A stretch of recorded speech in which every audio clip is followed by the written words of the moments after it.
vous allez voter pour 2 conseillers départementaux et leurs remplaçants.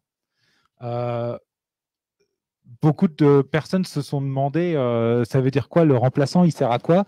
Est-ce qu'il est là simplement si le conseil départemental disparaît? Euh, on ne vous le souhaite pas, hein.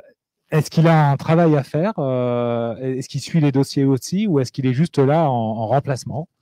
Et je crois comprendre que c'est pas la même philosophie pour tous les candidats justement sur cette manière de faire. Et que toi, Vincent, tu as des propositions à faire sur le sujet. Donc je te laisse la parole. Merci.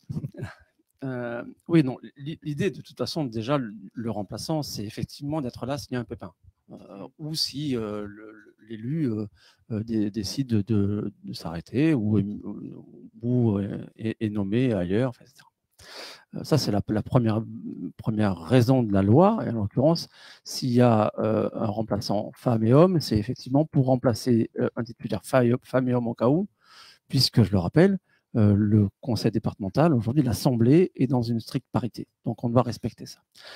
Une fois qu'on a dit ça, le remplaçant, si effectivement il attend, ça me démontre qu'il n'est pas trop impliqué politiquement dans le débat, mais surtout, il n'y a aucune raison qu'il ne le fasse pas. Donc l'idée, c'est déjà, dans un premier temps, de suivre les dossiers avec les titulaires, avec l'équipe. Quand on fait une équipe, on continue en équipe jusqu'au bout du mandat. Mais ça ne suffit pas là aussi. C'est-à-dire que l'expertise et l'expérience de ce qu'on a fait sur la mandature actuelle et qui se termine pour le coup, c'était de dire qu'un des moyens pour les remplaçants et remplaçantes d'être actifs, c'est d'être dans une dynamique de participation citoyenne et de pouvoir effectivement travailler avec les citoyens pour les embarquer quelque part dans ce qu'on fait et dans ce qu'on mène au quotidien au département. La territoriale, l'élection départementale, les compétences des départements, j'allais dire quelque part que c'est pas ultra sexy dans l'absolu à discuter dans la rue auprès des gens. Donc il faut les amener vers ça, vers ces compétences. On l'a fait tout à l'heure, on a rappelé les compétences du département. Le département, c'est vieux comme Napoléon, hein.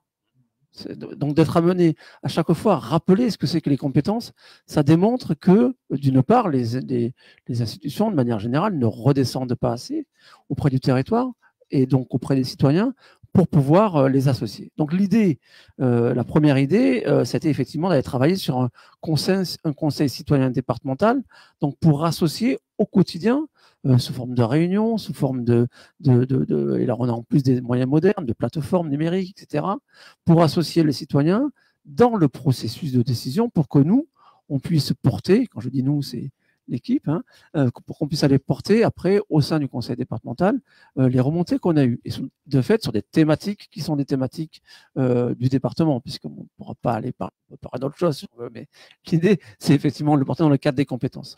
Ça, c'est le premier élément. On le mettra en place, ça sera travaillé après derrière avec les remplaçants, mais c'est un peu l'idée de ce nouvel outil qu'on pourrait mettre en place. Voilà.